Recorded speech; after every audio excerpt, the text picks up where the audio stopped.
Hello, everyone. I am Naomi from EJsFunCrafting, where every single week, almost every day of the week, we are crafting and creating all kinds of fun things.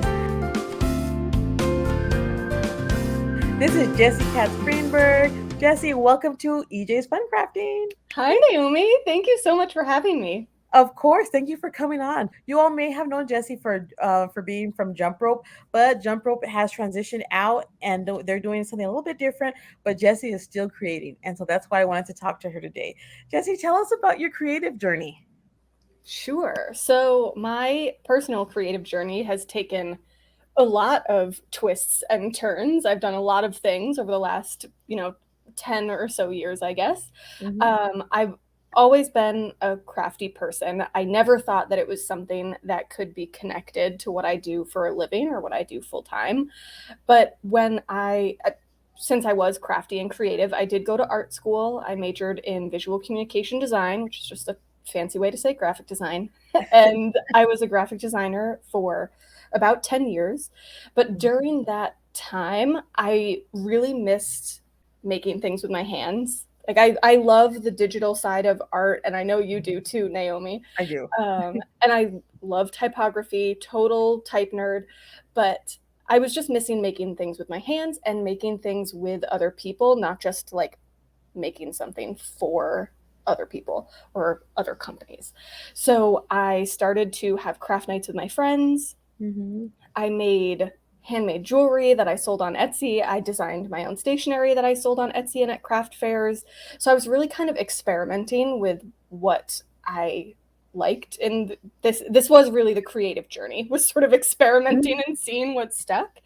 And what ended up sticking was teaching.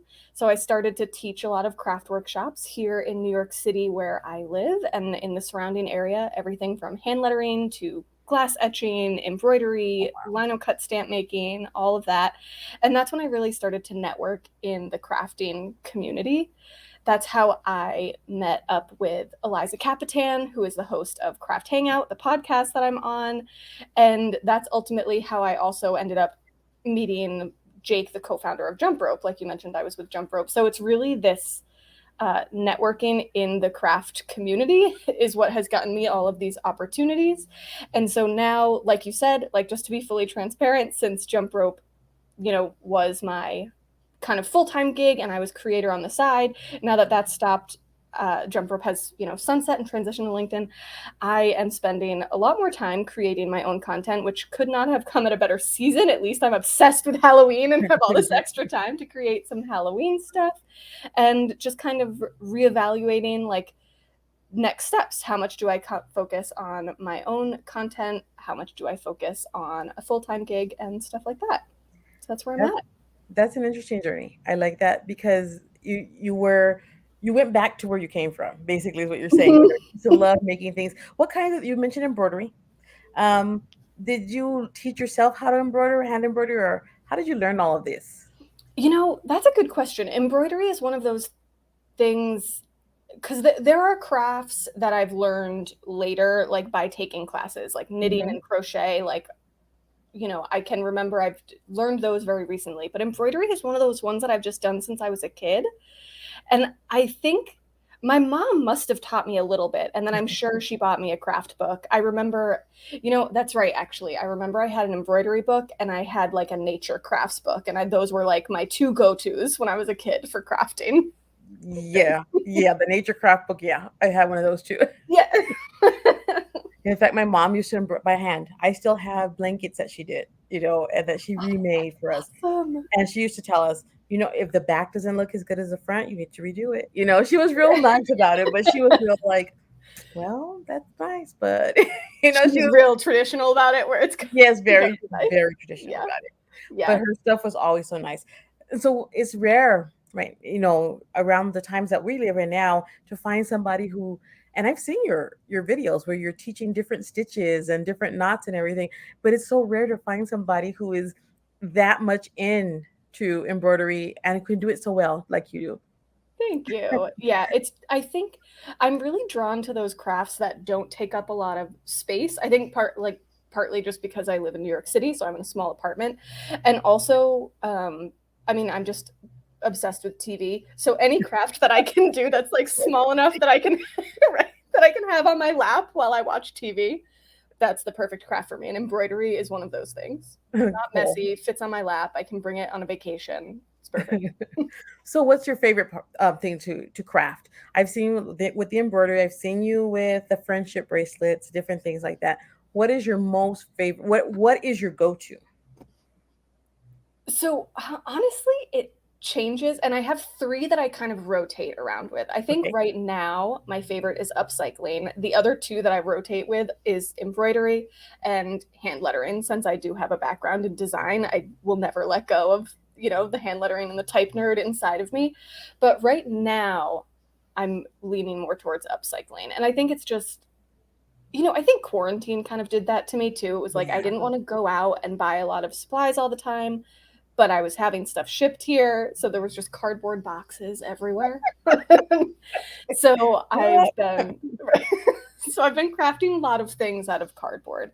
I also am just drawn to projects where, like, I think when I was a kid and I realized I loved crafting, it was because I was just like, I want to be creative right now. What's around me that I can be Hmm. creative with?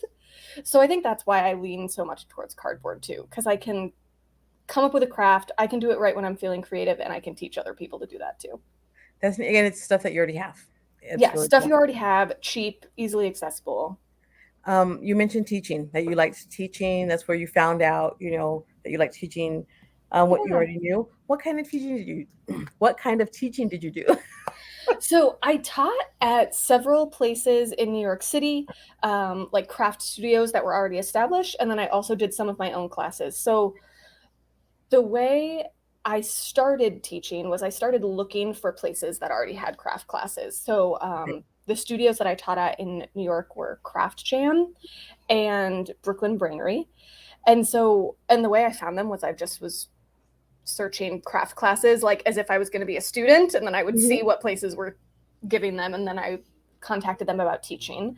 And then once I got more confident teaching classes at those studios, I started to do some of my own. So, like, the whole, I guess, again, with quarantine, things sort of switched to virtual. But when I first started, the retailtainment thing was really Mhm. big, especially here in New York, because people weren't shopping in stores anymore, and people were, uh, those retail locations really wanted to get people in their stores. Right. So if you could target those stores and even like breweries, cafes, and say, hey, I want to teach this class here, they were really susceptible to it. So I've taught, glass etching at a brewery, and things like that. So that's when I was teaching like my own, Jessie Katz-Greenberg branded classes, and not just at a studio. So I've taught a lot of different things. And the next place that I'm speaking and teaching, which I'm really excited about, or the next new place that I'm teaching, is at Craftcation in California in April. So I was supposed Ooh. to teach in 2020, but obviously Oh, yeah. canceled. But they've just set the date for 2022. Fingers crossed. So I'll be teaching Oh, yes. there as my next new first in person teaching in a while. I like the way you took it out of the box, though, because I mean, you're teaching or you taught glass etching at a brewery. That's genius. It's Yes. like there anyway, right? So that is really cool. That is really neat. Thinking of ways and that you went after it. You're like, I'm gonna figure this out. I'm gonna do this for me. Yeah. A little while ago, you mentioned the craft. What is it? Oh my, the craft hangout. The Craft Hangout. Yeah, the Yes, the craft podcast. hangout. The podcast. Tell us about the podcast. Yeah. So it's it's so funny. I joined their team a couple years ago, and I don't think I've told this part of the story this way, but I'm Yeah, get to going hear it to. I first. was like, I'll tell Naomi this.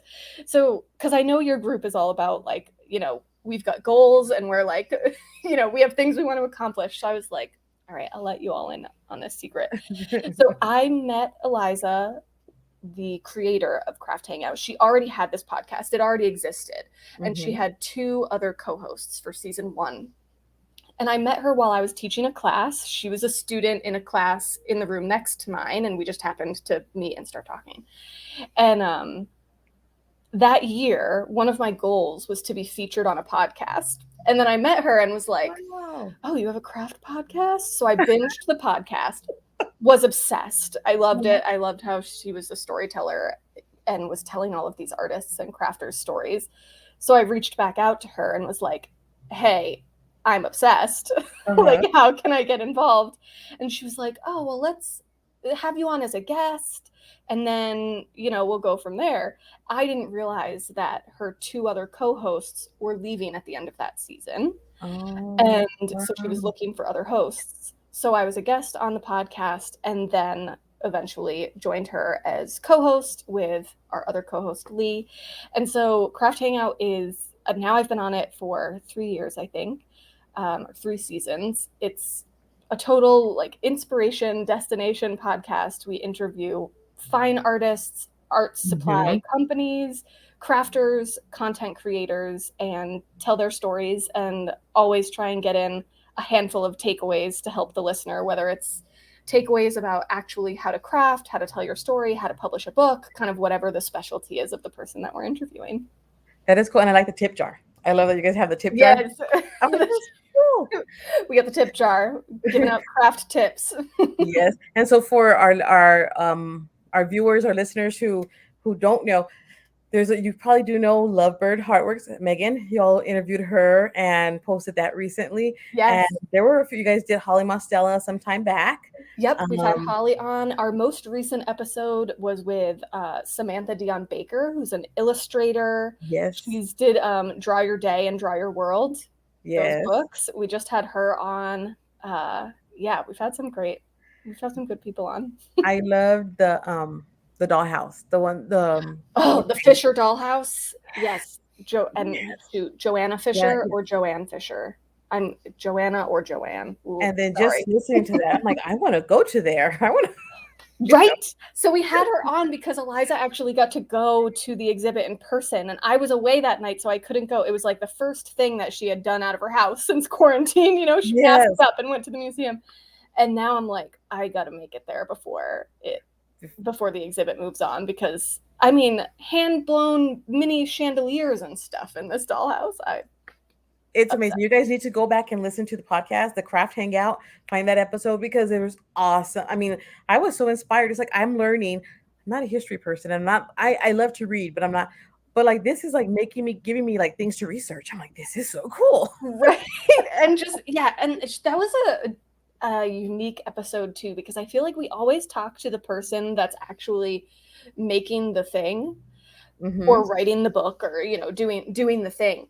And she like brought a community of people together to put together this dollhouse. Yeah, it wasn't like she just sat there and decorated this dollhouse. She like got, like I said, glass blowers, painters, miniature artists, all of these things, and brought them together and created this incredible piece of art that she didn't even originally think of as like it was going to be this big museum exhibit, but it is. And then that each of them, everybody who contributed, they brought their own piece to it, and it was she even gave them all credit. You know, this is for this person, and I love that about that. That's what made me want to research her more and learn more about her. Yeah, exactly. But Jessie, thank you so much for being with us. Before we go, how can we support you? We know that you're no longer with Jumprope. Jumprope doesn't really exist anymore. But how can we support you, and where can we find you to support you?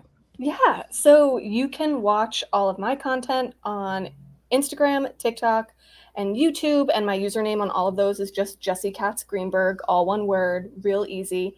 And also in the link in my bio on Instagram is probably the easiest place to find it. You'll find a sign up link for my newsletter if you'd like to sign up. So the Maker News newsletter, which I actually started as part of Jumprope, I took it and it's now my personal newsletter, and it's really geared towards craft content creators. And there's some other just fun crafting knowledge in there too for hobbyists as well. But you'll find that subscription link in the link in my bio. Again, thank you so much for being with us, and I can't wait to talk to you again sometime soon, Jessie. Thank you so much, Naomi. This was awesome.